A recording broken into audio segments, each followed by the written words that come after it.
Hello and welcome to the JackCast, the Swansea City podcast. I'm your host this week. I'm Stephen Carroll, and we are joined this week by Matt Barocco and Guto Llewellyn. So evening both. Evening. Much to discuss tonight. The news that our chairman has departed broke a couple of hours before we're recording, so our timing is pretty good, I would say, although obviously it's not good news in general. But obviously since we last recorded, I think it was shortly after the loss to Brentford in the playoffs. Obviously we've brought in a lot of players. Some have gone, some are uncertain. We've got new kits. We've announced what we're doing with season tickets. The fixtures have come out, and we've received our draw in the League Cup. So there is much to discuss tonight. But I think there's only one place to start, isn't there, Matt? We'll go to you first. Trevor Birch has left. He's gone to Tottenham. Not good news, is it, for Swansea City? It's not good news. It's not unexpected. Maybe the timing is a bit off on the eve of the new season, but I think personally I'd have liked us to be prepped ahead of this, him to announce that he was going to leave at the end of a season, etc. So we got things in place, but I know family reasons, etc. have been touted as what's going on. We'll obviously never know the full story if that's all it was. But moving to Tottenham at least buys into that story and the fact that his family are London based, so it makes sense. But his loss is going to be felt throughout the club. I mean, we were run from top to bottom an absolute mess for a long time before his arrival. The end, since the takeover by the Americans, and even the year or so before the takeover by the Americans, things weren't necessarily being done the right way behind the scenes. And I talk about something that we mentioned before we came on air, which is like the end of Michael Laudrup's tenure and stuff here, where there appeared to be a little bit too much influence between some of the players of the club and Hugh Jenkins, and there seemed to be a bit of a power struggle there. We heard about the fighting on the training pitch, etc. So everything at boardroom level was perhaps not done at the most professional standard for a long while. Obviously, once the sellout happened and the Americans came in, things went downhill very quickly, and it was quite clear at that point that the Americans wanted power, but without really understanding how British football works. So they didn't really have any clue, but probably still don't. So they had obviously their run-ins with Jenkins then, and there was obviously a long power struggle there, which ended there. And the one good thing they've done since coming in is bring in Trevor Birch, because he's a football man. He's done what he said on the tin, really, which is his CV says he goes places to do one of two things normally. He goes in to instigate a takeover, find buyers, or he goes in to stabilise a club that's looking like they could hit the wall. And that's exactly where we were at in the latter of the two options there. So he's come in, and he's in his short time here has taken this club from potentially facing liquidation. I mean, I think it was at that serious at some point, and now we're looking like we're building. We've spent money, significant money, on an acquisition, which we'll talk about a little later on, and things finally look like they are on and off the pitch are slowly starting to build back to something we can build on as a platform. Now, the timing, if you're looking at it that way, is the worst, because we've just got ourselves back into a level footing. But then I suppose that's why we should expect this sort of news. He'll be looking at it as a job well done, and he'll find it hard for many Swans fans to argue with it, because he's pretty roundly liked in these parts, I think, Birch. I know there'll always be one or two that have different opinions, but I think the majority of fans appreciate the work he's done. So yeah, it'll be a massive loss. Guto, I mean, this has happened quite out of the blue, really, hasn't it? But I mean, the fact that he's left and then within half an hour he's been announced as joining Spurs, I mean, it's got to make you think that this must have been in the pipeline for a good few weeks, although obviously it hasn't broken out in the press, has it? Well, I'd heard a rumour a while back that Birch was off, but I didn't know, how reliable that was. And apparently the Trust knew, I think, a week ago but obviously weren't in a position to say anything that Birch was going to be leaving. So it has been, I guess this has all been discussed a while back, and it's just being announced now. But I mean, like Matt said, it's a heck of a loss, and the timing, it's not the best, if we're being honest. A week and a half before the start of a new season, there's still about a month to go in the current transfer window. And even though we're very happy with, I think, the amount of work that's been done in this transfer window, there's still work to be done. Not just bringing in maybe one or two other faces, but obviously there are question marks over some of our more high-profile players and whether they're going to be sold. Well, the question is now who's going to be responsible for dealing with these kind of things? Who's going to ensure that we get transfers across the line? If we get a fair price for any players that we're selling, who's making sure that the books are balanced? Does responsibility for that fall back to the owners? Because I mean, the reason Trevor Birch has been so successful is that he has taken all the work of running the club and taken it on by himself. So, the owners are just custodians by now. For the last year and a half, they haven't been doing anything really involved with the running of the club. And coinciding with that, the club is now better run than it has been for years. It really is. I mean, when you look at the way we've operated this summer, it's been extremely professional. And I think last season as well, off the pitch, couldn't really have many complaints. Our transfer policy was sound. It was well thought through. There seemed to be a real plan in place. Financially, we stabilised a bit. Obviously, there's still work to be done, but we're in a better place now than we have been for quite a while. I don't think anybody's panicking that the club is going to go bust anytime soon. That's all down to Birch. He's the one that's taken on that responsibility and done a really, really good job and got us to this position where actually fans haven't been too concerned with the running of the club. We've been very happy with the way that it's been run. And now, of course, it's all up in the air because Birch, we heard good things before he arrived here, and he proved himself. I guess his track record was he comes into a club and he turns things around, stabilizes them or sells them on, and then he moves on himself. He doesn't tend to hang around for long, so we weren't really expecting to stay here forever. But in the year and a half that he has been here, he's done such a good job. It is a heck of a blow to lose him like this. And he's going to be difficult to replace because you're looking for that balance of footballing know-how and financial sense. And it's difficult. Not many people have those two things. You may find a chairman who knows a lot about football but can't be trusted with a checkbook, and then you've got plenty of shrewd business people who just don't understand the mechanics of football and how the industry works. Birch was a great combination of both of those attributes, and that's why he was so good at his job. You can't help but be worried, I think, about the future and who's going to come in to replace him.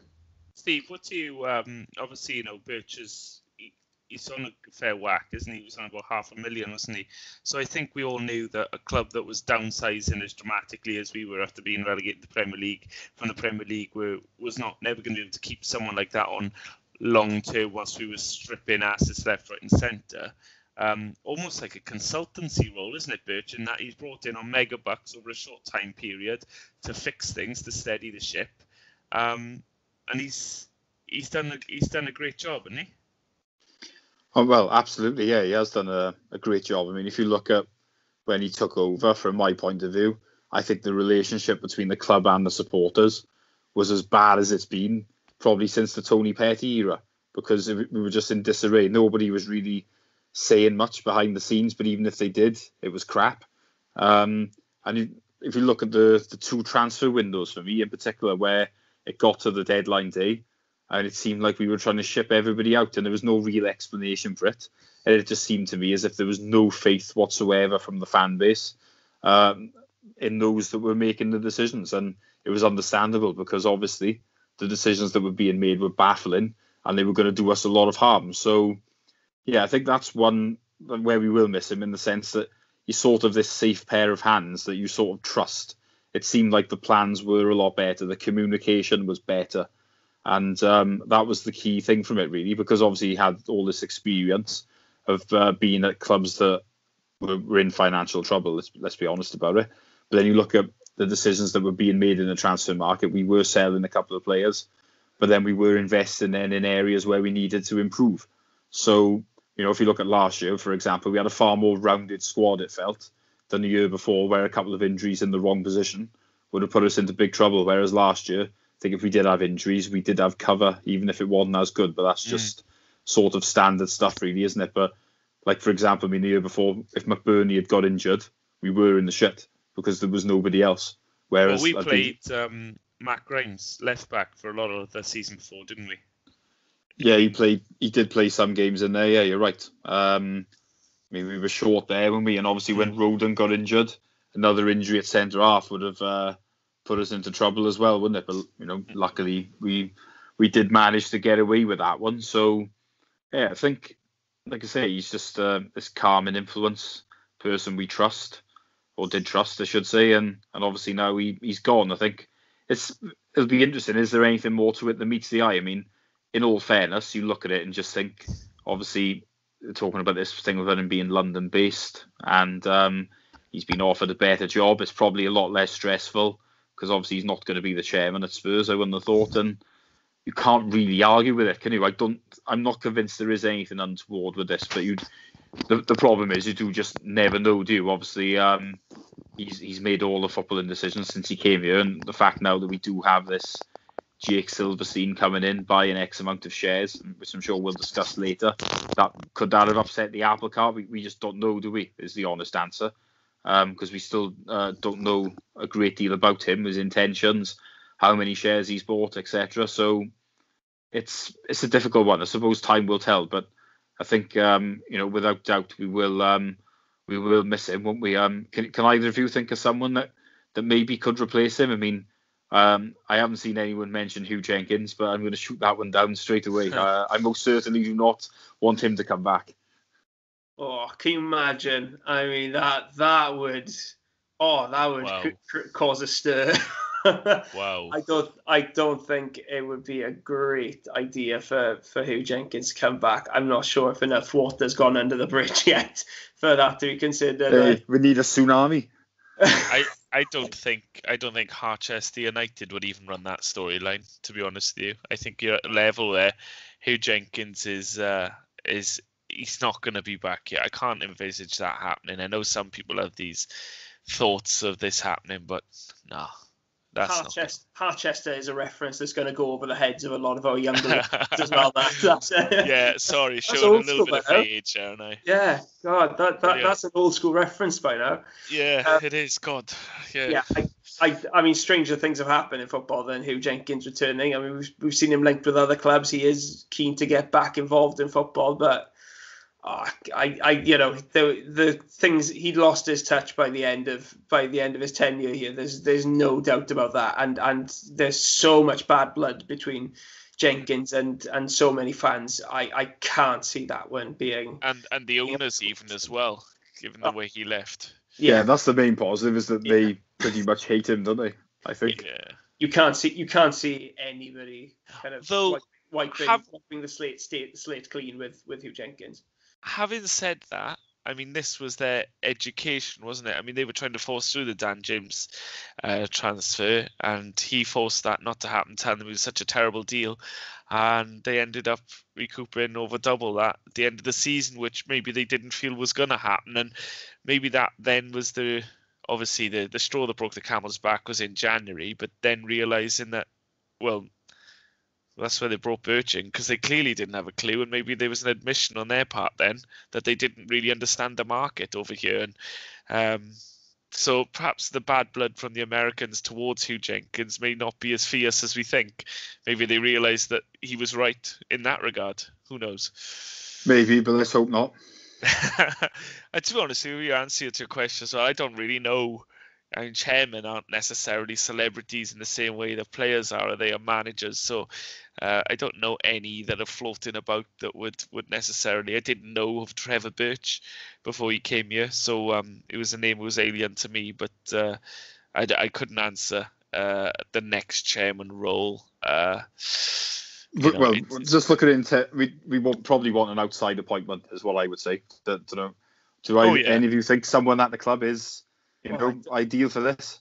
Well, no. One of the problems we face at the moment is that I don't know who steps into Birch's role in the short term, because you would have thought it was somebody like Leon Britton who would have taken that step up, but of course he's not there anymore. So I don't know who at the club really is in a position to actually make that step up.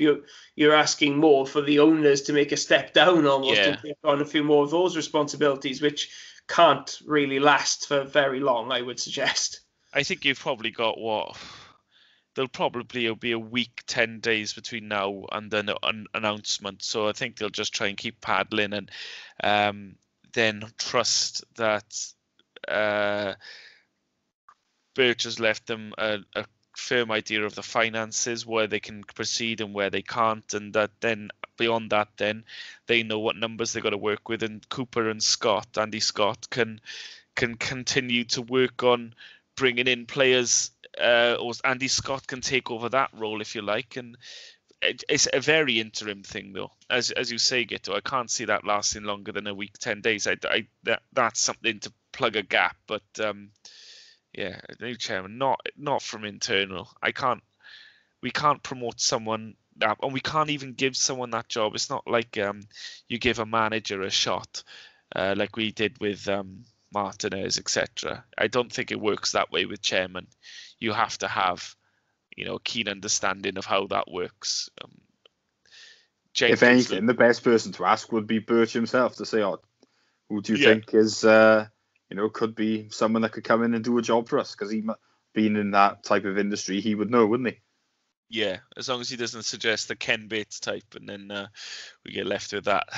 There's some horrible chairman out there as well, aren't there? That you got your Peter Ridsdale types as well. There are bad ones. Yeah. To be fair though, Birch did say that to me that basically he's from the Ken Bates school. So Ken Bates, I'm not saying I'd want him here, but I don't think there'd be anyone taking him for a ride either, if that makes sense. Yeah. Well, we'll see. I mean, I think it's one of those ones where we can't second guess it at the best of times, but with the owners that we've got, I doubly won't second guess this next appointment. I made a joke on Twitter earlier about Landon Donovan getting the job, and I was only half joking, because that is something I can see happening, and that some stupid appointment like that, or Jake Silverstein or something like that, which you just think, oh God, we've just undone all that professional makeup we've been working on for the last 18 months. So I pray they seek counsel from someone who knows what they're talking about on this one. Yeah, absolutely. I mean, that's the concern, isn't it? Because like I say, I think we're over the worst of stuff. I know obviously the coronavirus pandemic has certainly set a lot of clubs back, but it did at least feel like we had a bit of a plan to sort the finances out and not to be to too much of the detriment of the side. But obviously, that may change now that we've lost the chairman. So, yeah, not a positive way of starting the podcast when, I think we thought we'd have quite a reasonable one tonight when we decided to record. But one of those things really, isn't it? Let's move on then to sign-ins, or should I say maybe departures first, if we're going to go in order. So Mike van der Hoorn he's the only one really so far that we know for sure has left. Obviously, some of the lone players have as well. But Guto, not a big surprise, I would say, but obviously it's a loss, isn't it? We, in an ideal world, I think we would have preferred to have kept him. Yeah, no surprise at all. But if fair play to Van der Hoorn, we paid 2.5 million for him a couple of years back, and he was a solid enough defender for us in the Premier League, and was an important figure as well in the Championship when so many more experienced heads had left. He was able to step up the mark and become a bit of a leader, captain the side at times, he's played his part over the last few years, and it's no surprise that he's left, because I think he is capable of playing in the Premier League. We've seen him do a decent job for us at that level, and I think if you are a Premier League team around the bottom end of the table, I think he'd be a good acquisition on a free. It will be interesting to see where he ends up. I hope that it's not in another Championship club, not just because I think that may be punching below his weight slightly in terms of his potential, but also because I don't want to come up against Mike van der Horn next season, because he is a very good defender. But yeah, like I said, no surprise. His contract was up. In fairness to him, he signed for that last month of the season when he didn't know if he was going to be fit at all to play, and I don't think he ever really was fully fit to play. I'll be honest. I think he was. I think he was just about holding things together in those final matches, not looking his usual solid self, but he did a decent job, and I mean, I think he'll go with everybody's best wishes. I think he's been an important player for us over the last few years. Yeah, Matt, I presume you're of similar thoughts, really. Yeah, Guto's said it all. Really, he's a more than capable player at this level, and certainly capable in the level above as well. So he's not one that'll be short of offers. I don't think he's gone anywhere yet, is he? But he's. No, it sounds like he's going to return to Holland, is the impression I'm getting. Yeah. But obviously, I could be wrong on that one. He's got a lot of football left in him as well, isn't he, at his age? So he's not one that's necessarily. We talk about some of the players who signed back on, and we'll chat about them in a bit. But for a few of those players, it'll be a case of I'm at a certain age now, and I'm settled, and I'm not necessarily going to reinvent myself now. So, but he's not one of those, he's kind of really kept himself to himself. He's been a leader on the pitch, but he's never been particularly vocal off it. So yeah, he's he goes with our blessings, and like I say, it didn't really surprise us. I think the reason why nothing was necessarily announced prior to the season ending was because the situation may have changed. If we got to the Premier League, it probably would have changed. He'd have been a very sensible one to keep on board, and I'm sure playing back in the top league, he'd have been happy to stay as well. But footballers' careers are short ones, and he's got he's in a good age now to go and kick on and make a name for himself at a more illustrious level, perhaps. We'll see how that goes off for him, but no hard feelings. I think he wasn't great after lockdown, but over the past what was it been, like 4 or 5 years? I can't remember how long he's been with us now, but he's given us some really good performances and became a bit of a fan's favourite. So it's all good thoughts. Yeah, obviously we don't know what's going on with Nathan Dyer yet. I'm going to assume that he's leaving, because surely he's barely played in the but after lockdown, I'm not sure he even came off the bench really, and it's all been quiet. He's a player that's been on the wane for a period of time now as well. So we wish him well, but I'm sure that he'll be moving on. So then we move on to Kyle Norton and Wayne Routledge. Both have signed new contracts. Probably slightly surprising in the case of Norton, maybe, because obviously we thought there may be other offers for him. Routledge, I think, was probably always going to sign a contract if one was put under him, because obviously he's probably at the point now where this could be his last season, and there could be an opportunity maybe of a job at the club after he retires. So probably sensible for him to resign. But what's your thoughts on that, Guto? It seems like reasonable business to me in this climate. What, Routledge or Norton? Well, both really. Well, yeah, I mean, Routledge is a funny one, because for the last few years, I think we've thought, this may be Routledge's final season, this may be his final season. And he just does. He is a great hanger-on, isn't he? He is. He's fantastic. And in fairness, going into lockdown, I was looking at it and thinking, Routledge hasn't really played much football this season. He's not looked as impactful as he was under Graham Potter. These may be his final months at the club.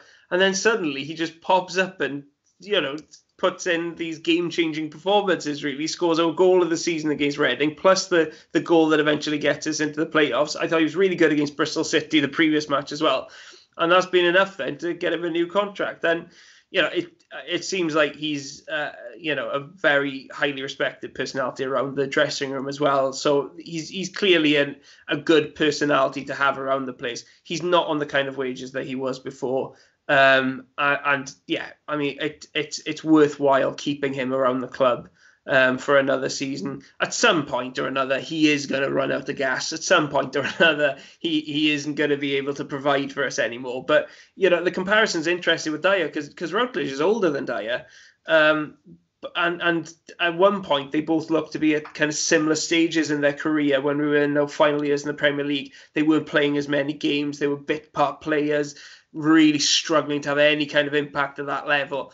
But since dropping down a division, I mean, Dyer's had a few decent games, don't get me wrong, but he's not really exploded in the way that perhaps we thought he was more likely to do than Routledge. Whereas Routledge has, he had a huge impact under Potter.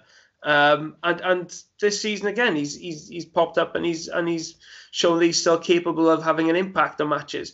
Whereas Dyer, I mean, I'm looking at Dyer's stats over the last 5 years. He's played less than 80 games in total. Last season he played 11 games.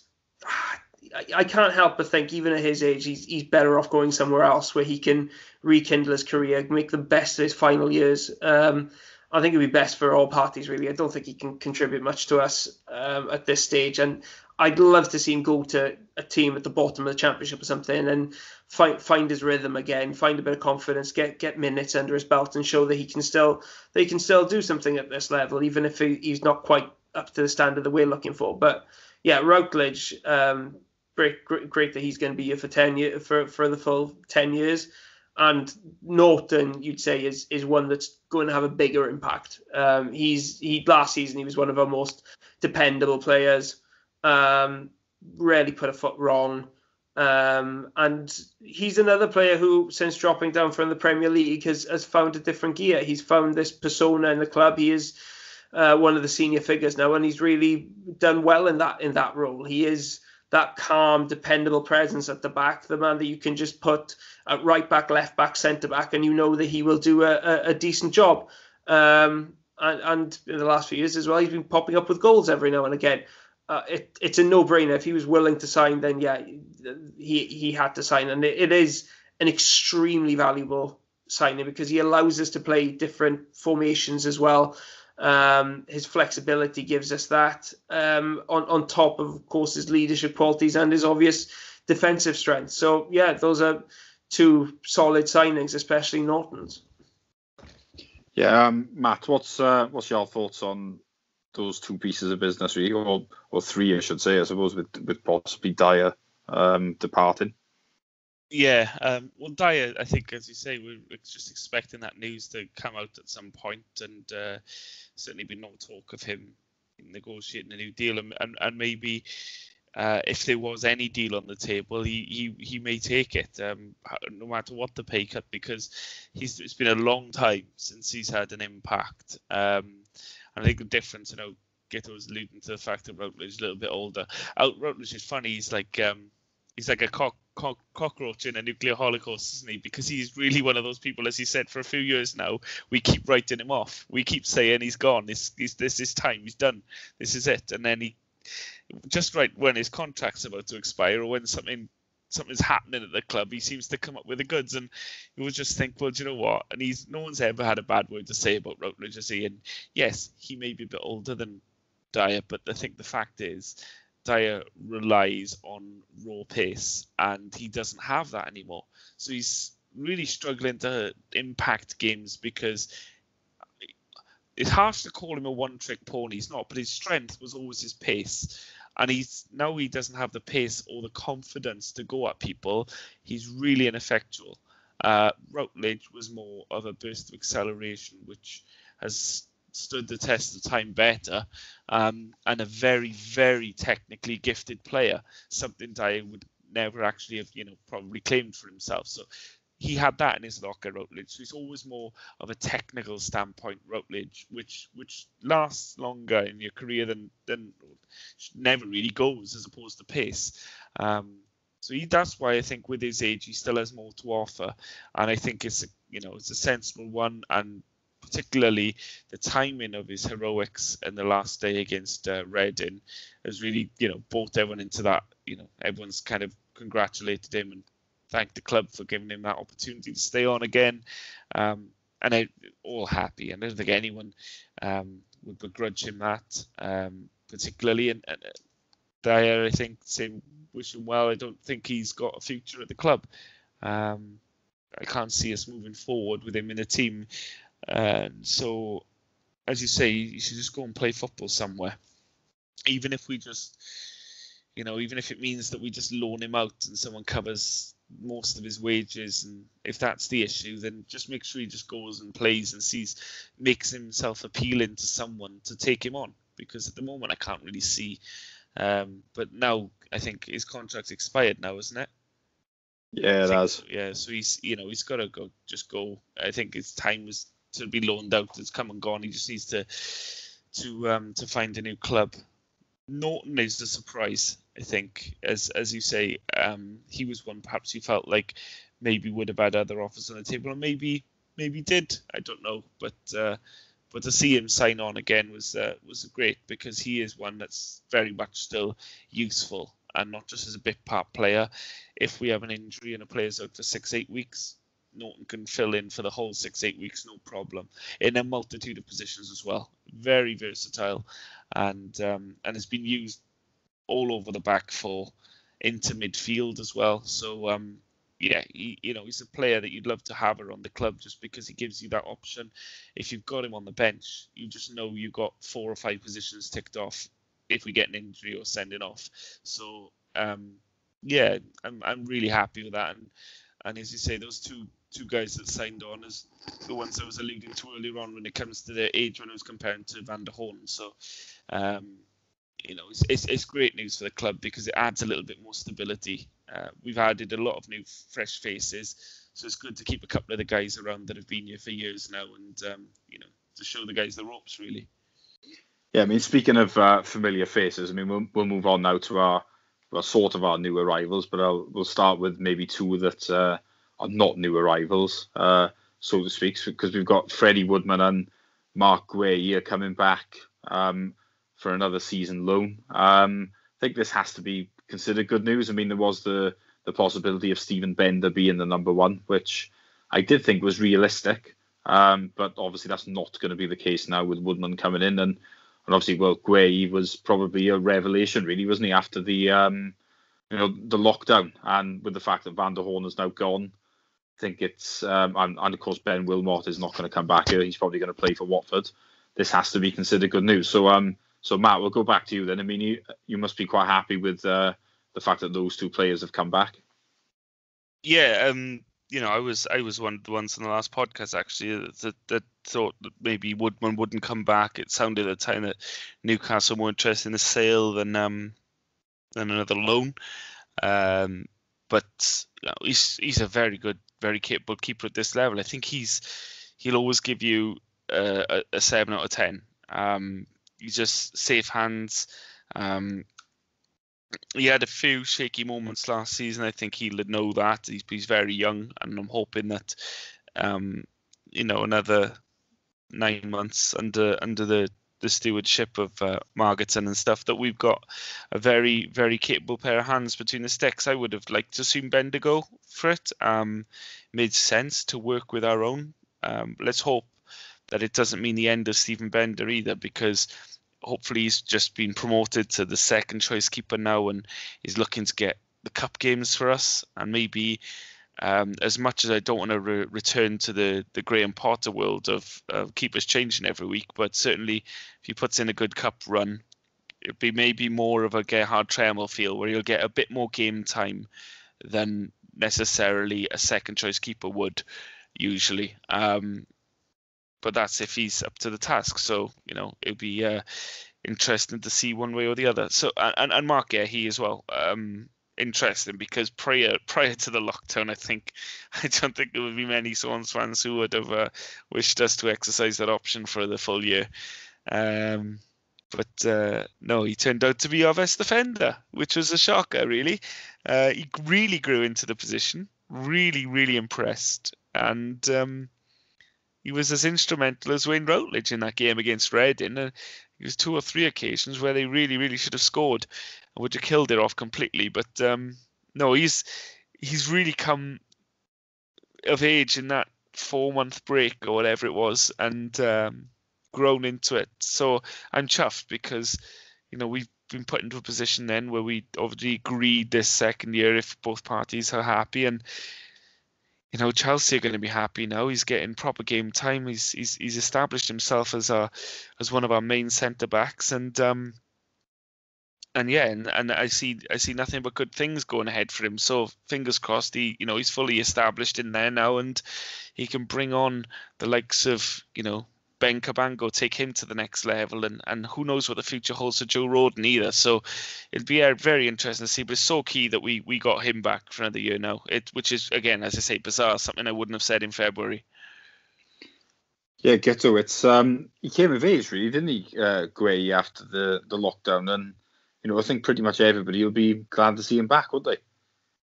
Yeah, definitely. He was our most improved player after lockdown. He was thrown at the deep end basically when he first arrived, wasn't he? And he clearly wasn't ready for it. He had a few stinkers, made a few mistakes, and his confidence looked dented, and he lost his place in the team then after that. But in fairness to him, came back in against Sheffield Wednesday in tough circumstances because we were missing a lot of defenders at that stage, and he was basically the only centre-back we had in that game, I think, if I remember rightly.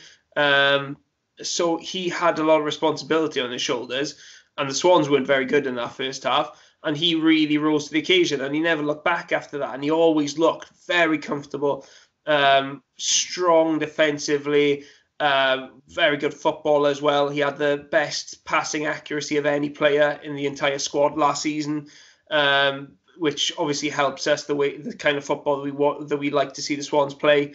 And he just really rose to the occasion as we chased the playoffs, and he's one of those players. Without him in the squad, I'm not sure we would have made him. And it was one of those players. I think he was the one that was always most likely to return. There was talk of an 18-month contract anyway, for him to come down here. Absolutely delighted that he has actually come down here. We've got some real strength at the back now. With Gay, Cabango, possibly Roden, Norton, like you said there, Matt. So, yeah, that was one that we were all hoping would happen, and it's great that it has come back. I think he's got the potential to be one of the best centre-backs in the division this season. And same goes for Woodman. I mean, he came in last season to what was undoubtedly our biggest problem position the previous season.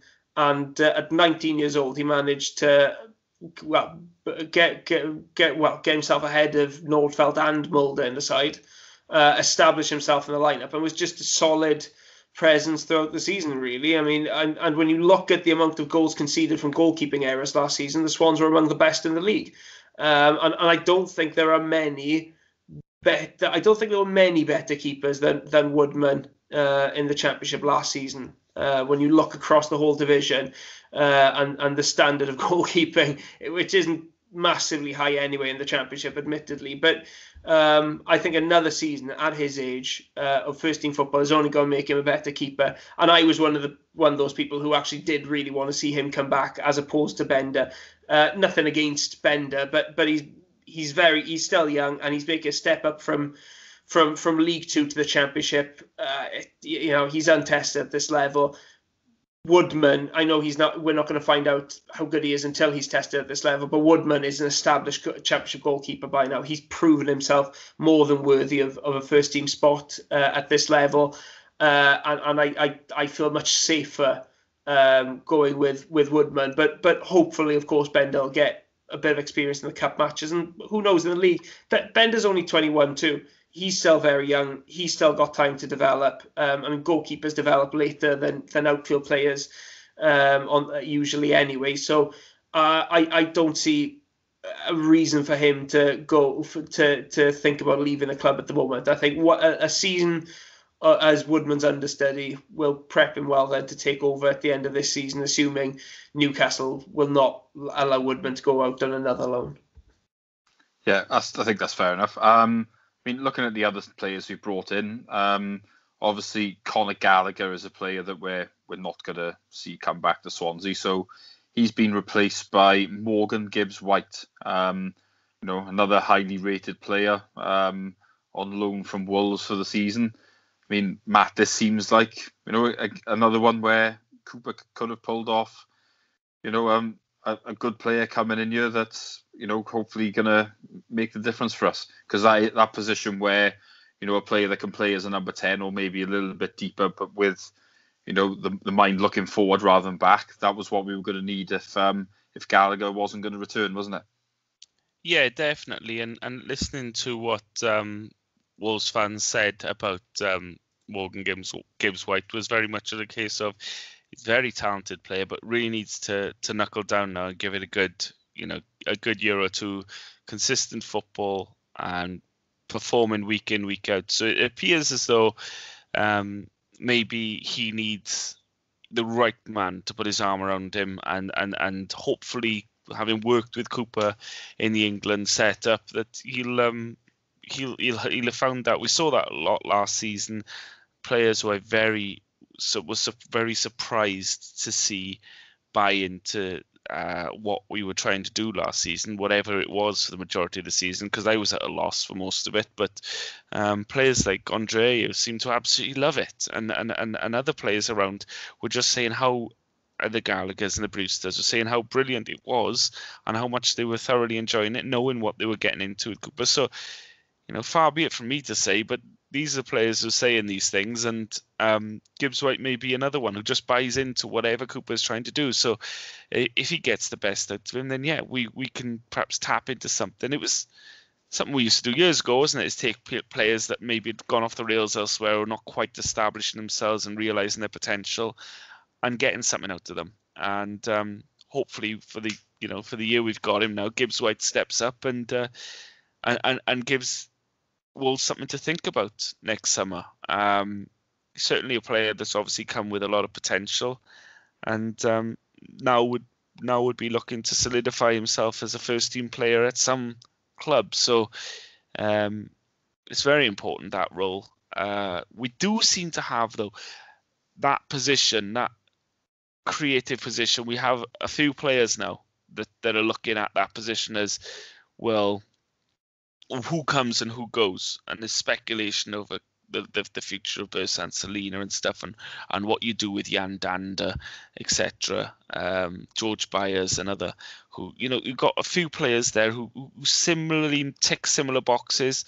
If he comes in and he's the best of the lot, then all well and good. So we'll either put the fire under the other players to raise their game, or we'll see some exits before the window's shut. So it'll be interesting to see where it goes from here anyway. But any player that joins that improves the team is a good signing. So we'll see how that pans out.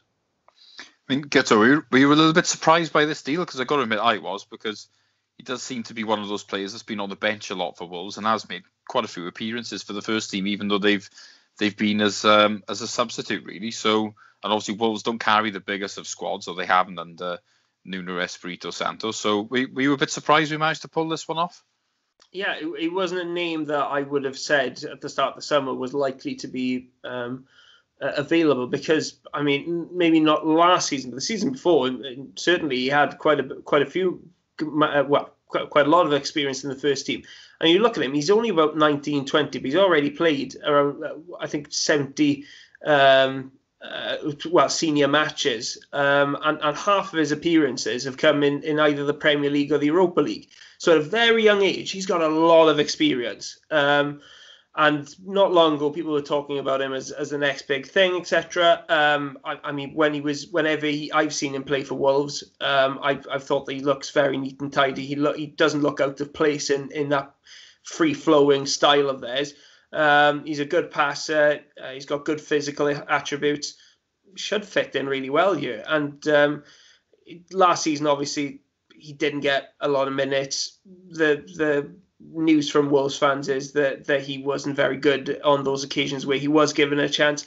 It happens at that age. Players, have ups and they have downs. Players who are soaring at 1 second just look like they've taken a few backward steps at the next. It's going to happen when they're teenagers and playing at the highest level as well. Hopefully, when he comes here, he's playing under a manager he knows in a system which suits him. He's guaranteed minutes, you would have thought, as long as he doesn't have a total catastrophe. Hopefully we'll be able to see the best of him, and hopefully he'll have a real impact on the midfield, because it's not been a massive area of strength for us, I think it's fair to say, over the last few years. I think at times it's felt a bit powder puff. It's not really.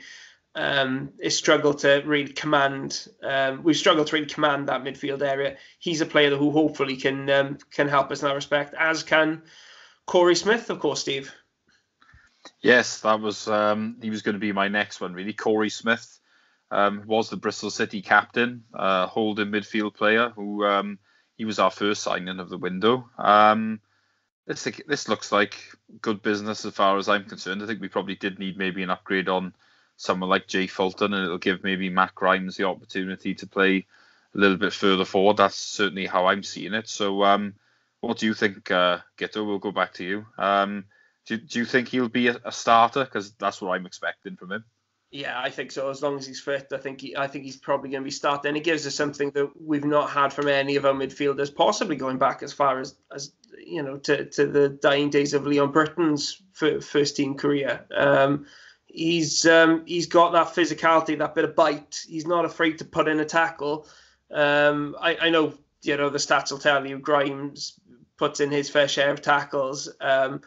But there is a difference between having that player who is just designated to sit there and monitor and patrol and just make those tackles, just break up the opposition's play.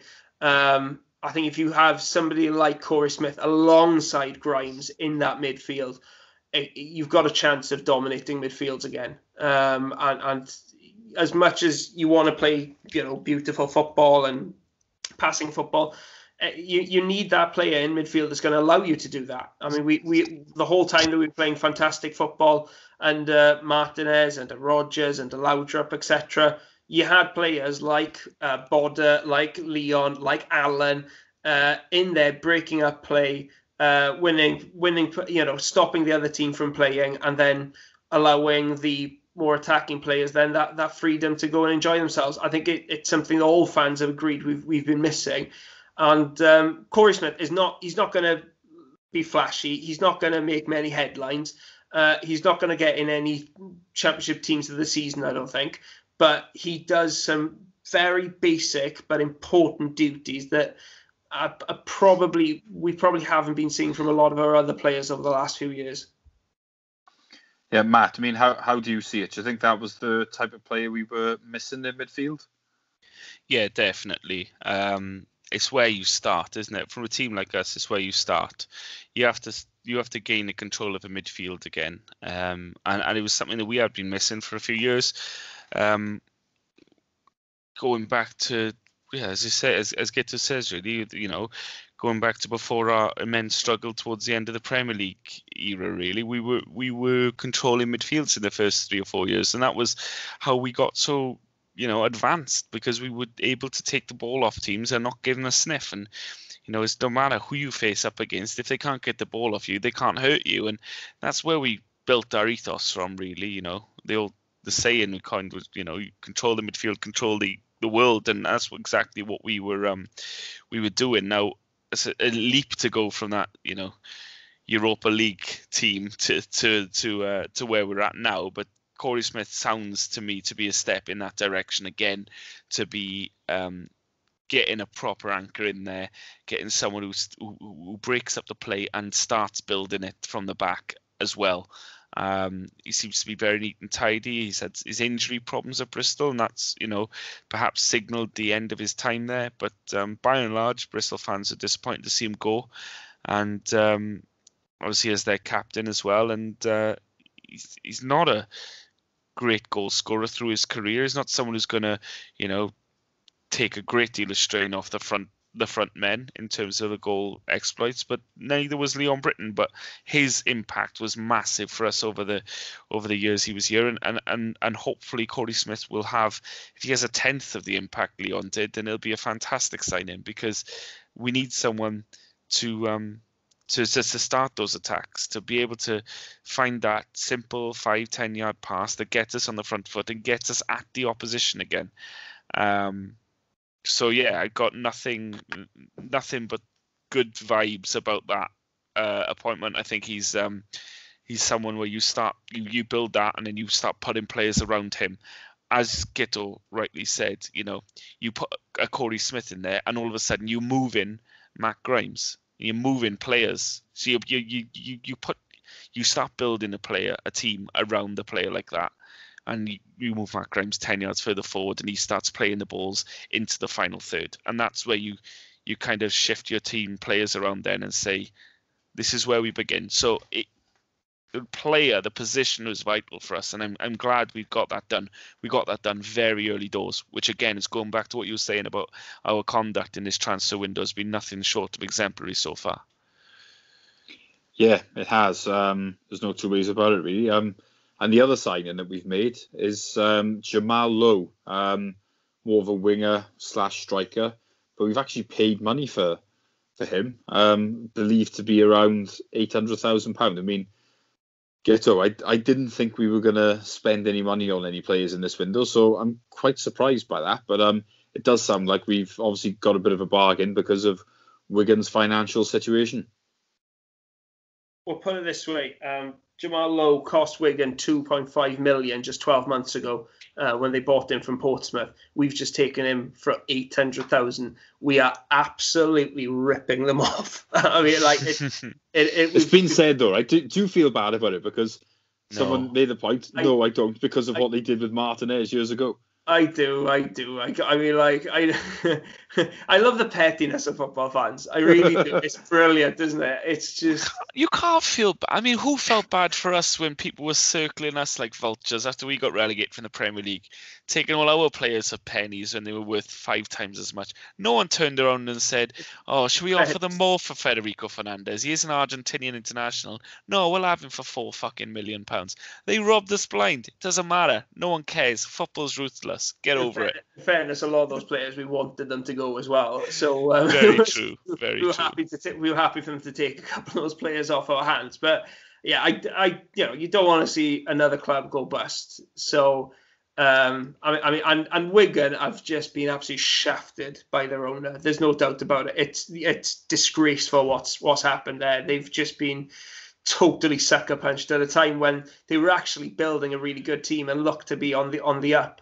And then suddenly there are some dodgy goings on there that have just sunk them, and suddenly that very promising team they had has just been picked apart. And you use the term vultures there. We are like vultures. The whole league is like vultures, looking at Wigan and thinking, oh, we can get this player for like a tenth of his value. Cardiff have done it with Kiefer Moore. Another, that's going to be a good signing for them because they've been looking for a big striker that's actually going to score goals for them for a while, and you can see Kiefer Moore fitting into their style very well. Che Dunkley's gone. I think Kipra's going somewhere now. Anthony Robinson, I think, has gone, hasn't he? So, he has. Yeah, and he was one that was touted for a big money sale just 6 months ago. They must be gutted, absolutely gutted. But there we go. At the same time, we're helping them to sort out their money problems and keeping them in business by paying them for Jamal Lowe as well. So they're absolutely looking at it. But there's no doubt who the biggest winners in all this are, and it is us, because I really liked the look of Jamal Lowe towards the end of last season. Every time I watched Wigan, he looked massively involved in everything they were doing. He was always sniffing around the box, causing problems, joining up play well, scoring goals towards the end of the season. I'm just intrigued to see where he plays. I mean, all the descriptions said that he's a winger, etc. I don't think it's a given that he's going to be playing on the wing. I would not be surprised if he ends up playing as a striker, especially seeing as, Ryan Brewster is probably not going to come back to the club. We're probably going to need a striker to replace Brewster. Strikers tend to be expensive unless you can, get another loan deal like we did last season. It may be an option to just play him up front. He did a good job there for Wigan last season. It costs much less to get a winger in than it does to get a striker in, and we've got plenty of wingers, albeit maybe not all of the highest quality. So I don't know. I don't know if it's a given that Jamal Lowe is going to be playing the entire season out wide. And even the thing I like about Lowe as well is that he's not really a winger, even if you play him out there. He's a bit like Andre Ayew. He loves spending as much time as possible in the middle. He loves cutting inside. He loves getting into the box to try and get on the end of crosses. He's not going to hug the touchline for you. He is going to try and get into the danger areas as much as possible, which is probably going to suit us because last season we didn't play with real wingers. Even when we tried to play with wingers, they struggled in Steve Cooper's system. So Jamal Lowe seems like the kind of player that would suit our style of play, you'd think. I'm really excited to see how he turns out. I think it could turn out to be a very good purchase. And at £800,000, I mean, it's a very low risk signing, if we're being honest. Yeah, you have to think we've definitely pulled a bit of a robbery on Wigan there, don't you, Matt? I mean, I'm sure we'll get on to maybe discussing formations next week because there's still a lot to discuss. But you must have been a bit surprised to see us spend money on any player in this window because I thought surely we were on our backside really financially, but we must have obviously thought this was an opportunity too good to turn down. Yeah, and you would, wouldn't you? You'd look at it and you think, well, he's become available, or you see what Cardiff are doing with Kiefer Moore and stuff, and you probably tucked it around and see, well, okay, they've got administrators in charge now, and they're just looking for assets to be offloaded so they can sort out the sale of the club and balancing the books, etc. And absolutely, it's a ruthless game in which people start circling around for bargains, and he's an opportunity there for us, isn't there? In terms of wingers convert into strikers and vice versa, I hope he turns out to be more of a Thierry Henry figure than a Joel Asoro, at least so far in our career, because he's it's not a given that a winger easily converts to a striker. But I do agree with Guto in that he could be, if he is he has got a good eye for goal and stuff, then you could see him playing up front or off the shoulder. So it'll be interesting to see where he sets up. But no, I'm just surprised we found money at all. As you said at the start, Steve, that I didn't realise that was the game we were playing. Last season, it was a little bit of a joke for our rivals to suggest that we were essentially loaning our way up the league, and it wasn't totally untrue. I mean, we took some very talented youngsters from some very big clubs in order to help us, and we utilised or exploited the loan market, if you want to call it that, in order to do so. No, we had to do that because our financial situation is so dire. The poverty argument doesn't really work with me if the club try that again, because we just spent a fair bit of money, and not that I'm complaining about it, just that our circumstances are clearly not as dire as they were 12 months ago. But as far as investment's concerned, that's a very shrewd one. It's almost a risk-free one, I think you mentioned, which I completely agree with, because I don't think at his age you're going to lose money on someone who can do what he's shown he can do. So his value will only go up.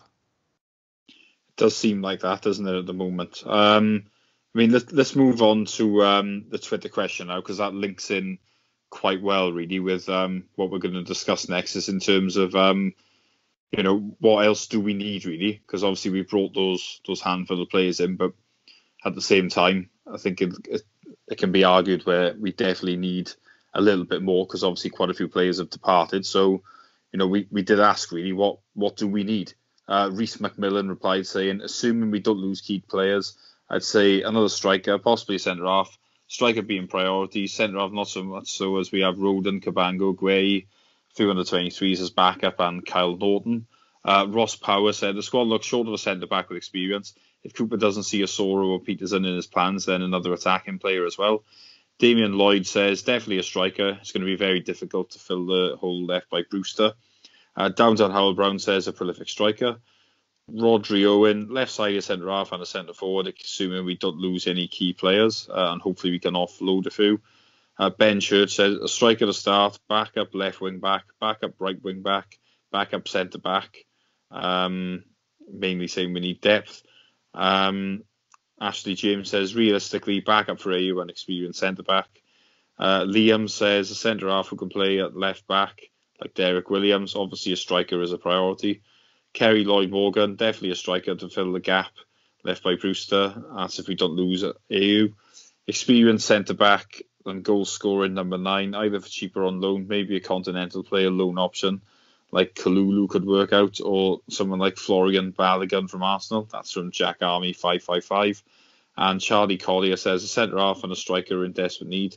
But I'm just as concerned with getting rid of Deadwood, like Mackay and John, and Sora needs another loan, and possibly Selena to bring in decent funds. So, yeah, the dominant thing there really is a striker and a centre-half, and that's probably where I'm at, if I'm honest. I think we need, without doubt, we need a striker. I don't think that's up for debate if Brewster's not going to come back, which unfortunately we're assuming he's not, because he seems to be in Liverpool's plans, or if not, there'll probably be a loan to a Prem club.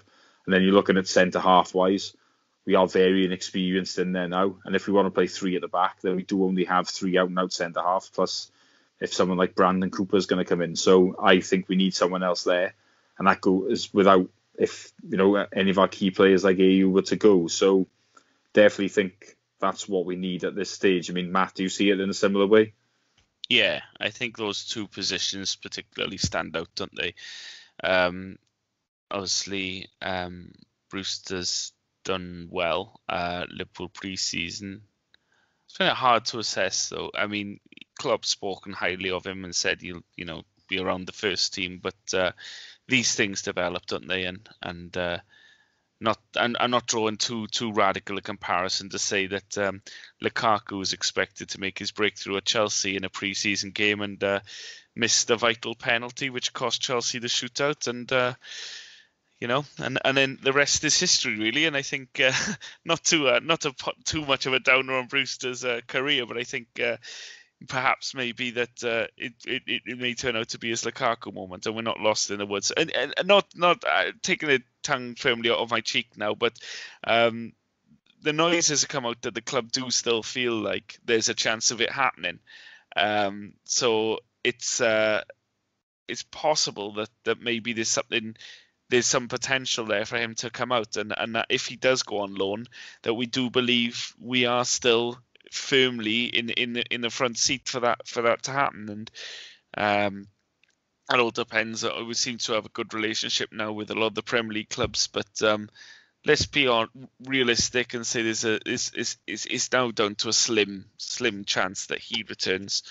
So if that proves to be the case, then we do need someone up there.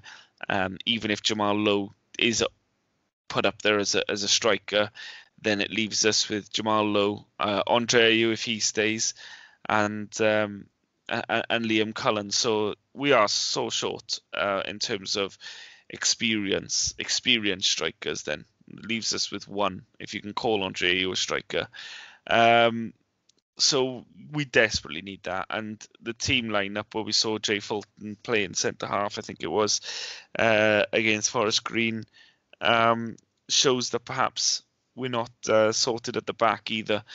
Particularly if I do get my wish of playing the same way as we did towards the end of last season with a 3-5-2. That means we need an extra centre half in there, and I do think that that's our best bet for the season ahead. I put it on Twitter the other day, and some people feel like perhaps we will return to a flat back 4 again, and personnel-wise, maybe that lends itself a little bit better at the moment, but I think we should be making moves to try and accommodate a 3-5-2. It's where we look most mobile, most dangerous, most exciting, most enjoyable. So yeah, if that's to happen, we certainly need another centre half. That's become clear. Guto, are you thinking along the same lines, or do you think we need something else? I'm not thinking at the moment. I'm thinking our transfer probably relies more on who leaves than who comes in. I mean, if Joe Rodon, for example, leaves, then yeah, we definitely need another centre back. But I think we could cope with the centre backs that we've got at the moment. I don't think we're going to have a massive squad, whatever happens. And I think we'll have, Cabango, Gay, Rodon, who are all very good centre backs at this level.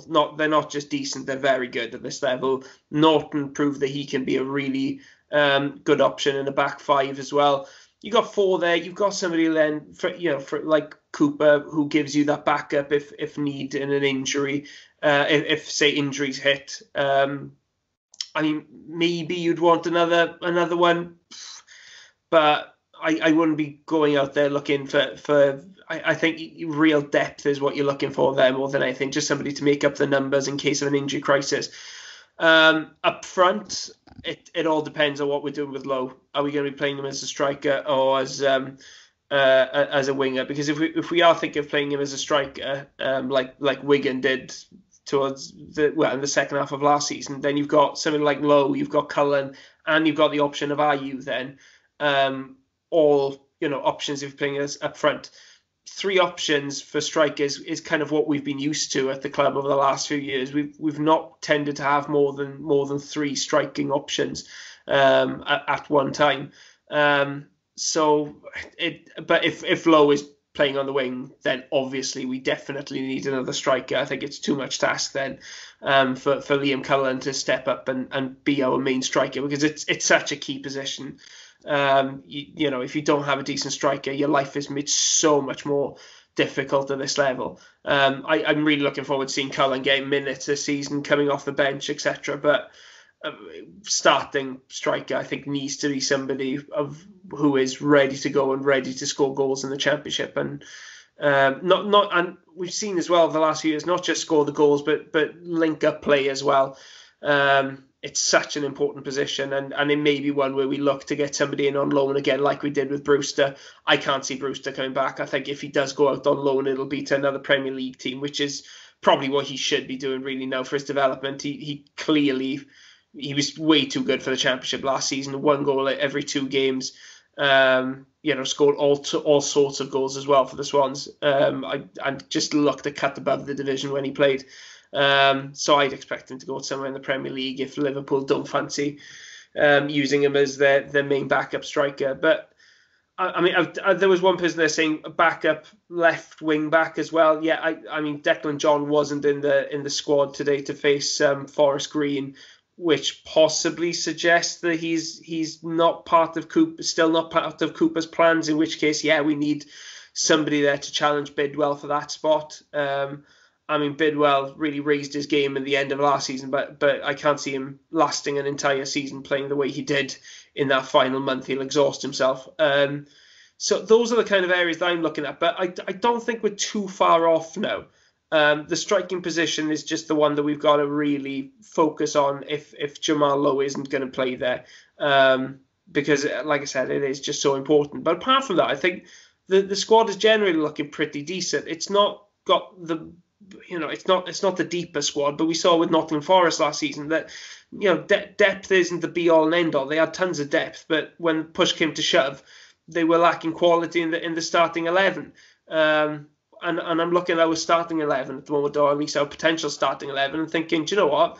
That's a good potential starting 11. It's one that can challenge for the playoffs again.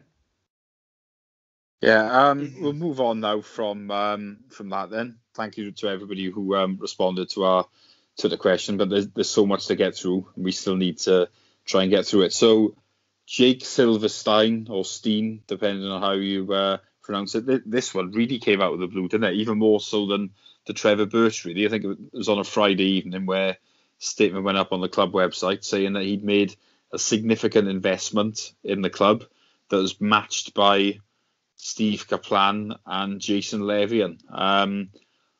Details on this are still quite limited, really, aren't they? I mean, Matt, what do you make of it? I mean, I'm still quite sceptical, if I'm honest with you, because the club are obviously going to paint this as being very good news and all this type of thing. But at the same time, we don't know why he's bought into the club.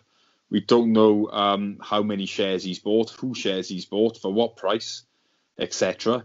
And then the money that's going in, what's that for exactly? There's far more questions than answers at this stage. I'm not sure if you feel the same as me. Yeah, my understanding, and I could be wrong, was that he wasn't bought shares at this stage. He's used it as a loan or an equity, if you like, that later on will be transferred into shares. So I think that looks, if I am right in thinking that, then it looks like there'll be a new issue of shares, which was probably going to happen at some stage, which will dilute the trust's holding. That's another conversation. If that does happen, then obviously we know the trust position is quite redundant at the club now anyway. It's been shown over the last few years, but in terms of the actual shareholding, if there are new shares issued to accommodate Silverstein, then that would affect the percentage of which the trust owned. So yeah, it's almost like there's been a release to the press from the club and told what to write and how to write it, and once again the local press run with it, and they offer that brilliant, lovely little everything looks rosy in the garden story, which the club love them to run.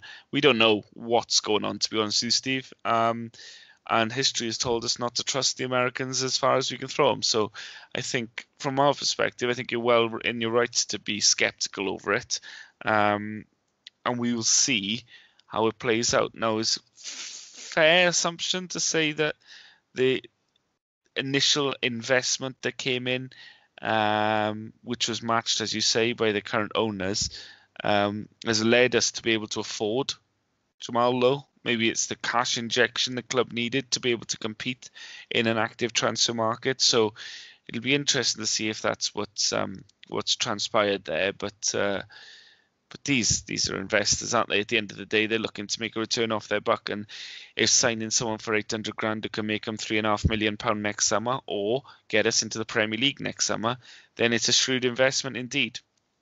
But as ever, as with the takeover, as with millions of things before it, we probably will never get the truth out of this one.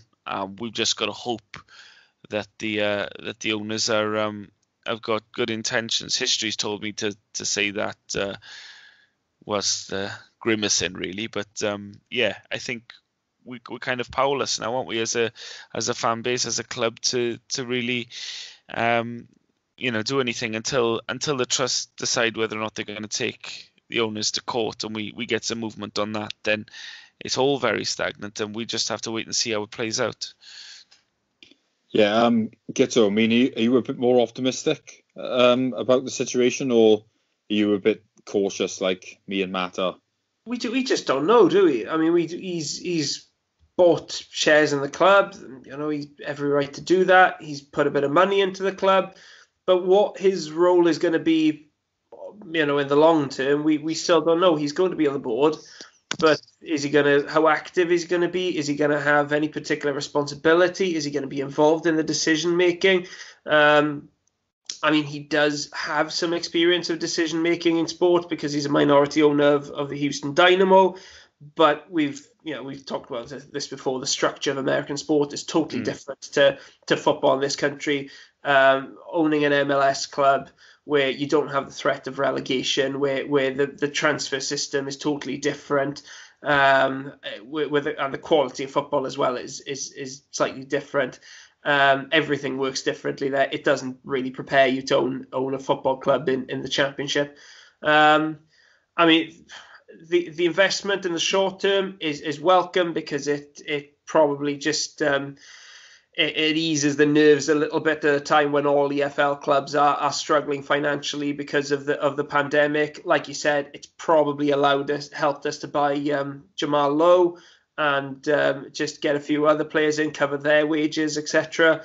But beyond that, it's very difficult to say because we don't know how much of a role he's going to play. Is he going to be like most of the members of the consortium in which they're just putting money in to get a return on their investment, or is he possibly. I mean, he's on the board, so he's going to have some kind of involvement. You'd think.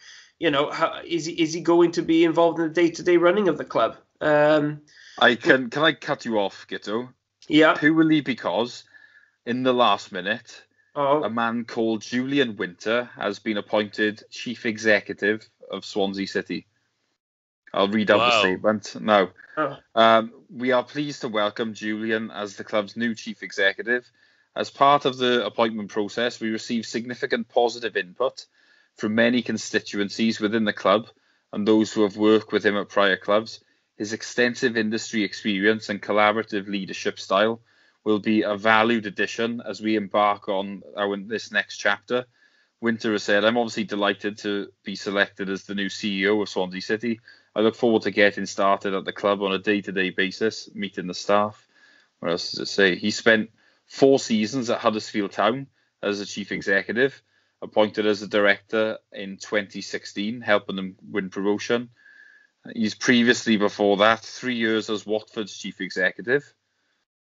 He's also been with Sheffield United and Notts County, a playing career of over 100 appearances for Huddersfield's Scunthorpe and Sheffield United, then graduated from Sheffield Hallam University with a first-class honours degree in leisure and recreation management before becoming a community director at Grimsby, Sheffield Wednesday and Watford. Sorry to have interrupted you, Guto. I'm assuming this probably means that he won't be so much involved in the day-to-day running, and hopefully, like I said, we have a replacement, don't we? So, yeah, that sounds quite encouraging, I would say, first impressions. It sounds like somebody who's been recommended by Trevor Birch, doesn't it? I mean, it's a very similar background to Birch. Somebody who was a player who's moved into the administration business, helping troubled clubs to get back on their feet. Did you say he was at Huddersfield? Up until that's right, yeah. I mean, that was a very successful period in Huddersfield's history as well. He would have got them up into the Championship, cemented them there. I think that means he probably would have left just before they went up into the Premier League. But that's, obviously we want to look into his CV a bit more. But initial reaction is that sounds like a Trevor Birch recommendation. It's somebody who fits that mould, which is encouraging because obviously if we can get somebody who is similar to Trevor Birch, then we're probably on the right track. I mean, it remains to be seen what kind of chairman he will be, and how will he be communicating as much as Birch was, which was a major plus with Birch. How much involvement is he going to have in transfers, etc. We'll wait and see, but it's good that we've got somebody very quickly, at the very least. That's not a position they want to leave vacant for too long at this time of the season. And I guess look forward to hearing what other clubs that he's been at have to say about him, good and bad. It looks like, I'm just trying to see now, it looks like he appointed at 2016, and it says for 4 years, so it looks like he's very recently left, and I'm just trying to find out now. Back in September 2019, so a year ago, he left, or he handed in his notice. So he was there very recently, and definitely oversaw Huddersfield in the Premier League. So I got it. Sorry, I got that mixed up. I thought he left in 2016. No. There we are. And he had a 6-month notice period. So he worked until last summer there. So the summer of 2019. So it looks like that's when he's left. So it's interesting to see. He's had an up and down time then at Huddersfield. I mean, he oversaw the greatest achievement of the last God knows how many decades. But then, obviously they hit hard times when the Wagner when Wagner just ran out of steam basically in their second Premier League season, and the Stindl appointment was it Stindl? I can't remember his name even. He was awful. That didn't turn out well. In terms of their transfers, they've had mixed results. There have been some very good purchases in that time. There have been some very bad ones. So judging him purely on the record at Huddersfield, there's room to be optimistic. Also, just a few little things that maybe didn't go to plan there. Yeah, and as Guto said, really, it's interesting to see. And what I actually want to say now is that this kind of undoes most of the early part of this podcast where we were discussing how it all transpires after Trevor Birch. We did a good 15-minute section on Trevor Birch leaving and where that leaves us. And by the time people are going to listen to this now, that's all redundant information because we found out which way the ship is going to be steered. So yeah, it kind of makes us a mockery of the early part of the podcast. We thought we were doing it good, gents. We thought we got in there hot, we got in there early, we did a podcast straight after Birch decided to leave, and we were bang on time.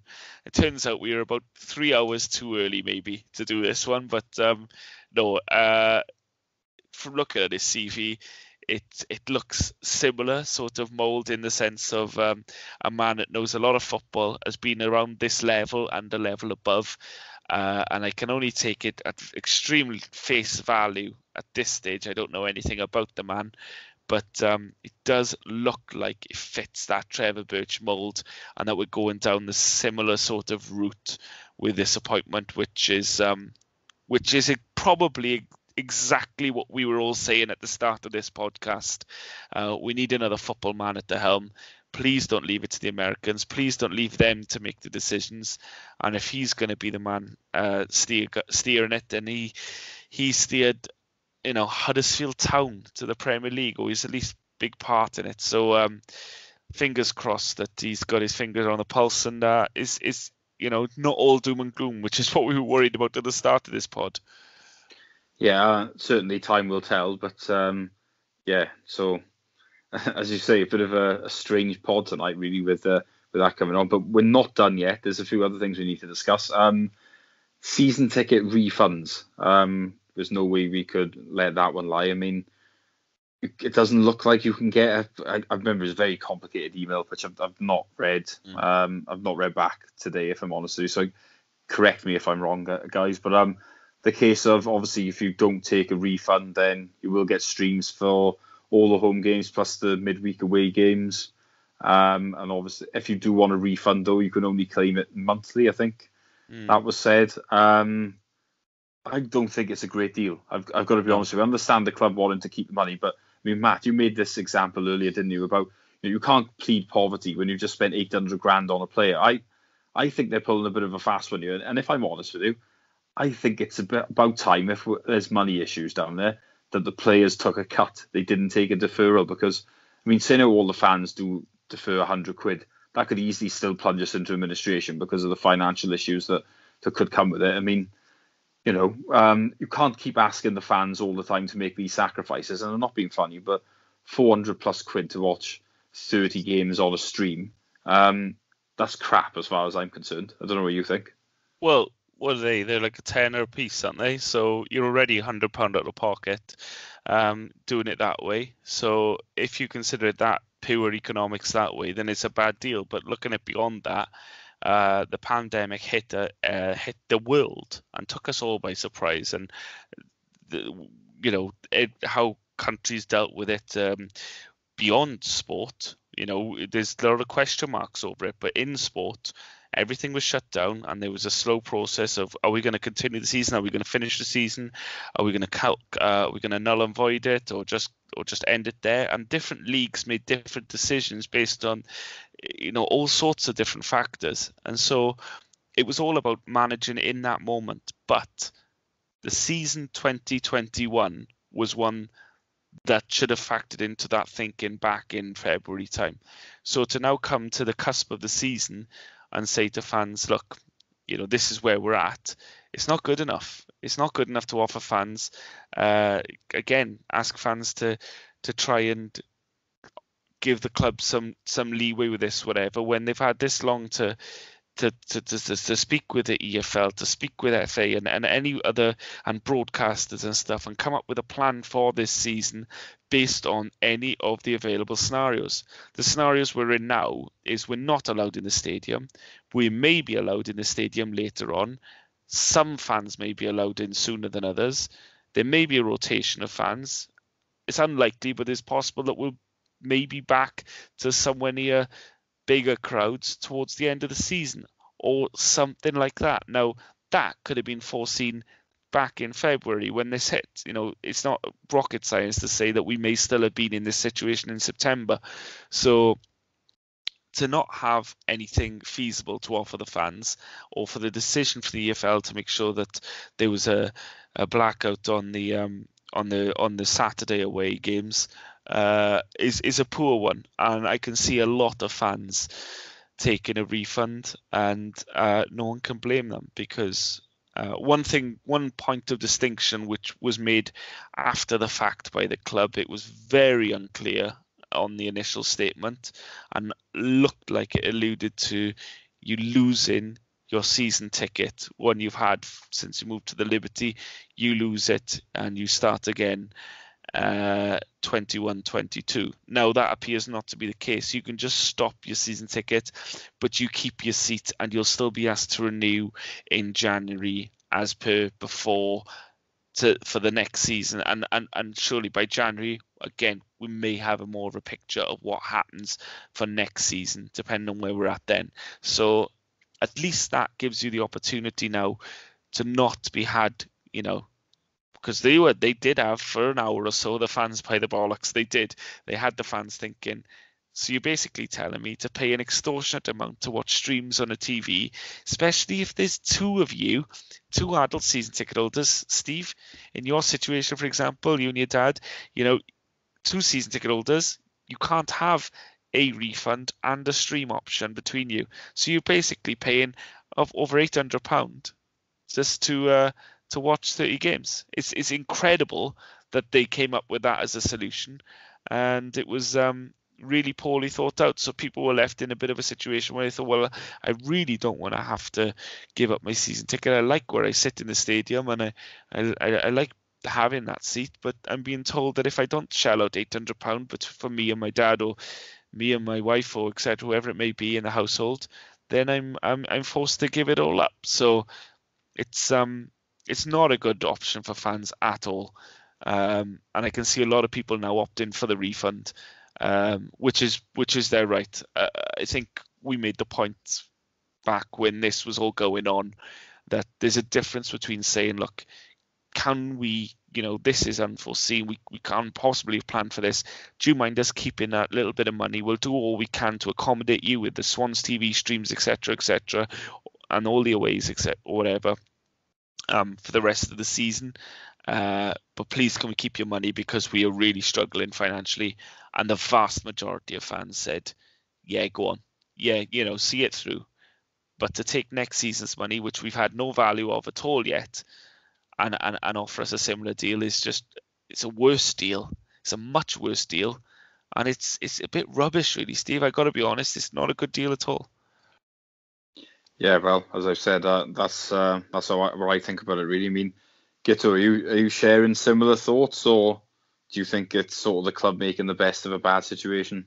Well, the club's definitely been put in a difficult situation by the EFL decision, which makes no sense for me to say that the club cannot give away the away games on weekends for free. I don't see why that was necessary. It worked just fine in the post-lockdown matches last season, and it's just money grabbing, basically, to insist on a different system which costs season ticket holders who've already shelled out a considerable amount, to ask them to pay extra for those games. I think is out of order, if I'm being honest, because if you added up the cost of all those streams, if you count each stream as £10 each, home and away for an entire season, that still does not add up to the price of most season tickets over the course of a season. So fans are still not getting value for money, even if that was an option to just get all the matches streamed for free as part of the season ticket deal, as was the case last season. And like you said, boys, I mean, the end of last season, I think a lot of fans just decided, listen, there are only 4 games away left in the season. I'm willing to let the club keep my cash, and I'll take the streams, and that'll see the club through. But when you're talking about an entire season, it becomes a lot of money. It really does. I mean, hundreds of pounds, and sometimes, if you've got families, you're talking thousands. And it's people are going to be thinking, do you know what? I was feeling charitable back in June. I can't afford to feel charitable at this time around. And you cannot blame people for saying, do you know what? I'm going to ask for my money back on this occasion. You cannot blame people for thinking like that, especially at a time when a lot of people are going to be strapped for cash. I mean, I've considered, I'll be honest, saying, I'll give back my season ticket, but I guess I'm gonna keep it just out of convenience. I'm in a lucky situation where I can probably afford to do that. I'm not in a situation where I share a house with another season ticket holder. I haven't been successful in convincing my wife to get into football. So I'm probably going to say, yeah, I'll stick with it and take the loss and the hope that it won't last for too long once the season gets started. And at some point we will be allowed back into stadiums. But it is an imperfect system at the very least. And I don't think it's entirely the club's fault. I think they are trying to some extent to do the best possible in a difficult situation. But at the end of the day, fans are still being shortchanged at a time when the industry really should be pulling together to give the best possible service in a difficult time. Because I'll be honest, if you see a lot of people, take away, say that they're going to cancel their season tickets for the season, there's no guarantee that they'll go back. There really isn't. Once people cancel the season ticket, there's no guarantee that they're going to go back. Clubs can take fans for granted and think, that they'll always be there. They'll always come crawling back. Nah, it's not always the case. You can't take fans for granted like that. So that's my opinion. It does feel. I mean, I'm just reading back over the statement. Offering a family fun day exclusively for season ticket. It's completely pointless, that isn't it? Because the fact is, when the hell can this take place? Exactly. As soon as we are able to do so. Could be 5 years. Now, what I don't understand, let me just... Yeah, they have changed this. I'm trying to find where it said about giving up your season ticket holders and getting a refund in a month-by-month basis. Oh, here we are. If, however, you do not wish to receive the live stream and now seek a season ticket refund, please click here and access your ticketing account. Under this section, there's an option to select monthly refunds for the matches played the month prior. For example, October's refund would include any matches played in the month of September. This option must be selected prior to... Explain to me, gents, if you would, how this works. I can't select to have a refund for September's games until October. So am I a season ticket holder in September that then receives a stream? It doesn't make any sense to me. I mean, if I can only select a month-by-month basis after the fact, then for the games that are being played at that time, I'm a season ticket holder, no? I'm actually a season ticket holder I don't understand it. But secondly to that, I'm not a lawyer, but they took my money in one hit. Now, I'm sure asking for a refund, they should be legally obliged to return it in the same manner and not hold it to me and drip feed it to me to ask for it every month. I'm not, like I say, I'm not a lawyer, but it does feel like there's some sort of discrepancy here in how this should work. Have either of you got anything, I mean, that seems a bit of an off statement to me. I reckon if you really pushed them, you probably would be able to get a full refund at the start. But obviously, because of cash flow issues, they don't want to do that. So they're hoping that everybody will quieten down and just accept what they've offered, if that makes sense. That's how I'm seeing it anyway. I'm rereading it as you're speaking, Steve, and I think I make sense. And let me say, if this is right, and I haven't gone through with it myself, probably have a look at it in the next week or so, because the deadline is the 11th of September. However, it looks like you just do that refund once, but your money comes in after the fact. I think that's how it works. So I don't go on in October and ask, can I have a refund for September because we lost 4 games on the bounce and it was shit. I think it looks like I click it once and then I get my first refund in October for this month's matches and so on and so forth. At least it makes sense. But now that makes sense. I still don't understand the legality of it. Guto, anything? I mean, I'm just trying to make sense of it all at the moment. Yeah, I haven't read it, in depth in that sense. Yeah. I can't really comment on it. It was a very complicated statement. It was very difficult to understand. Wasn't particularly user friendly.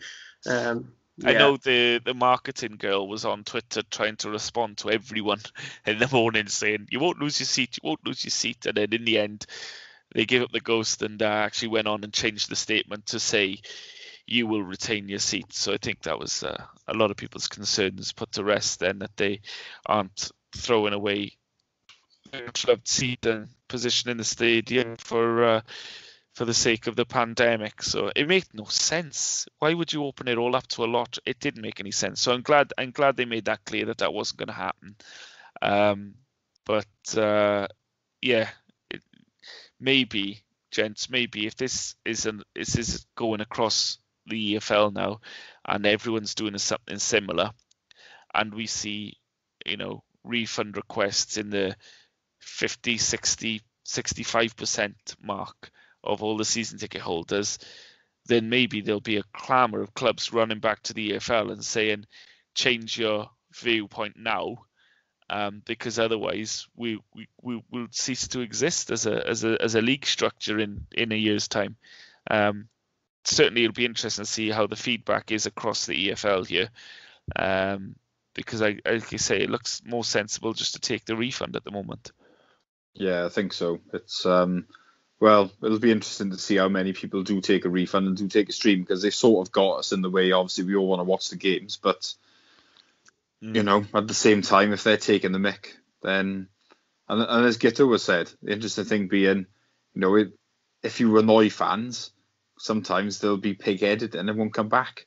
So you always have to remember that. You don't want to wind people up, because essentially you do want these people to come back through the door at some point. So you do have to be quite reasonable with them, I think. Right, before we wrap up, let's briefly discuss this game on Saturday. Obviously, we're playing Newport in the League Cup. Quite a decent draw, I would say, in terms of, well, one of the rare ones where you'd actually maybe look forward to going to a League Cup game, because especially in the early rounds, they're quite low key. But Guto, it's interesting to have drawn Newport, a side that we don't play very often. But obviously, I suppose there is a little bit of a rivalry there, isn't there? I'm gutted. I'm absolutely gutted this is being played behind closed doors. Imagine it. Like, I live in Cardiff, so you're talking a quarter of an hour on the train. You get off the train in the centre of Newport, go to a couple of pubs beforehand, and then the ground is just the opposite side of the river from the centre of the city. It would have been a brilliant away day. We would have taken, I'm sure we would have got about 1,500, 2,000 fans there probably. What a day out that would have been. Absolutely fantastic. And it's just gutting. Funnily enough, I was in Newport over the weekend, and I drove past Newport's former ground, Sputty Park, which anybody who's at the FA Cup match back in 2006 will have very they'll have memories of it. There's no doubt about that. I don't know how you'd describe it. It was an eventful day out, a very old school football atmosphere that day. Thankfully, Newport have changed a lot since then. I don't think we'd have quite the level of violence there this time that we had the last time we visited Newport. But it's just such a shame that an occasion that doesn't come around very often, a game between the Swans and Newport. It's just a shame that we can't have fans there. That's my main concern. In terms of the match itself, I mean, it's a League One first round match. It's one of those matches you probably care less about than your average match. But the fact that it would have been in Newport against another Welsh club, it would have been a heck of an occasion. It really would have. And I cannot, even without fans there, I cannot understand why it hasn't been selected for TV. I'll tell you why, because Sky can't possibly not show Brentford their favourite team because they're playing somebody at home, aren't they? And that's on, and you're just thinking no one wants to watch that, but obviously you all do, so you're all going to put that on here. Because for me, Newport and Swans is the tie of the round. I mean, Matt, do you see it in a similar way? Because I mean, you've got a derby match, and you've got the team from League Two at home to a Championship team. I mean, it's got the classic ingredients. Really, of course it has. Which obviously we hope those ingredients don't come to the fore. Of course it has, and it would be one that you'd expect Sky to be licking their lips at. I mean, you know, you're looking for some inspiration in those ties, and it appears that it didn't matter what the draw was, as long as Brentford were drawn out to the first of the two teams in their tie. So, but we knew that, didn't we, when we were playing them in the playoffs, and the fact that it was Brentford versus someone in those two games. And they were gutted, genuinely gutted, when they lost in the final. So, you know, it's one of those things, really, isn't it? It's a disappointment because on the face of it, it's an absolute banker of a TV game, and I would love to have seen it, and I think everyone shares that view. And neutrals would have enjoyed it as well, because, like you say, it's not beyond the realms of possibility here that there's an upset on the cards. So, yeah, it's just everything's gonna be a bit shit whilst this pandemic's going on. This is just another thing that's shit, really, isn't it? Yeah, of all the years to draw Newport, I think this is the one you wouldn't want. But it is what it is, really, isn't it? Let's end with a prediction. Obviously, it's going to be a tough one for us because we are without players in certain positions. I'm mainly thinking centre-half wise. Obviously, if you've seen the game today, Joe Rodon played, which is good. But yeah, it seemed like maybe Jay Fulton played alongside him at centre-half. So we are a little bit short in certain areas, which will give Newport a better chance maybe than normally. But Guto, I mean, what do you think? I know they're very difficult to call, but are you concerned we could be on the wrong end here of an upset? Oh, if I was a Newport fan, I'd be thinking, yeah, this is a decent chance. I mean, we're going to be missing players. We haven't played for about a month now. I usually in the first League Cup match of the season, I say play the kids, just you know, get a mixed team out there and test out a few new faces. But this time around, I think we just, especially since we haven't had a pre-season really, basically, have we? So this is still part of a pre-season really, and so it'd be good to actually get as many of the first team players involved in what will be a competitive match, of course, and get them tested in that respect. It's what to expect from Newport as well is difficult to know because they are cup specialists. They do love an upset. There's no doubt about that. Plus, it's a derby. But at the same time, when did they last play a competitive match? Back in March? You know. Yeah, that's the thing. It'll be their first competitive game since then, won't it? You have no idea what they are going to be like. Maybe they're going to be really fresh, really hyped. Well, they're going to be hyped no matter what. But is there going to be a level of rustiness there that we're not going to have because we were playing about a month ago? I'm tempted to say that rustiness will work in our favour and that we'll be fresh and we'll be able to scrape a 1-0 win. But this could go absolutely any way. There's no doubt about it. Yeah, so in prediction terms, then what are you going to go for? I am going to go for a 1-0 Swans win. But it's going to be, I think it's going to be messy and it could go any way whatsoever. Yeah, I think it is a difficult one to call this week. Matt, go on. You can go next.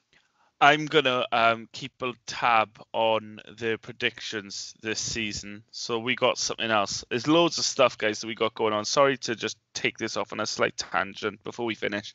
Loads of new stuff that's gonna come up this season at various points. I'm gonna try and get as much up and running by the time we get fully fledged and underway. But yeah, this is one of the ones. Let's keep a league table because I said year in, year out on this podcast that I am awful at predictions and I want to prove it.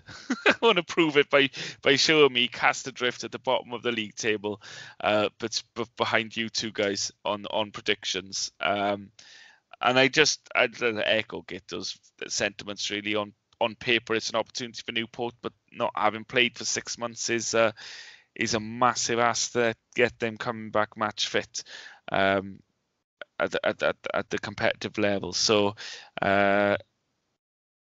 yeah, we got players that had obviously the playoff with us, but others who've come in from other clubs who haven't necessarily. I think we're going to be fresher and fitter and zipping it about a bit. So hopefully that'll stand us in good stead. I'll go for a 2-0 Swans win. Okay, you're both confident then. I'm going to say a draw of 1-1, and we'll win on penalties. So yeah, we are both going. Well, we're all going for the Swans to get through in one way or another, and hopefully that will be the case. But thanks for joining us tonight.